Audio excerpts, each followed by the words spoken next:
তো বন্ধুরা, এই যে এখন আমরা চলে এসেছি সায়েন্স মিউজিয়ামে। এখান থেকে এখানে আমাদের মানে পার হেড 60 টাকা করে টিকিট লাগলো। যে ঢুকলাম আমরা, যাই ভেতরে, জানি না ভেতরে কিছু তুলতে দেবে কিনা, ওই জন্য বাইরেটাই তোমাদের সাথে শেয়ার করছি। আর ভীষণ টায়ার্ড লাগছে, একদম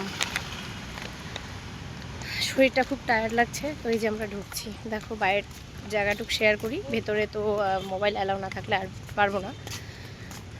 জানু ঘুমিয়ে পড়েছে, ওই যে ঘুমাচ্ছে, ওর মা যাচ্ছে আর ভাই আছে পেছনে। এই যে বাইরে তো ভীষণ সুন্দর লাগছে, যাই ভেতরে দেখি। তারপরে আরও সারাদিন অনেক জায়গায় ঘুরবো, ঘুরে সন্ধ্যায় হোটেলে যাব, গিয়ে তারপরে রাতে ট্রেন আমাদের 9টা সাড়ে 9টার সময় ট্রেন। ট্রেন যদি লেট থাকে একটু পিছিয়ে যাবে। যাই হোক, চলো তাহলে ভেতরে যাওয়া যাক।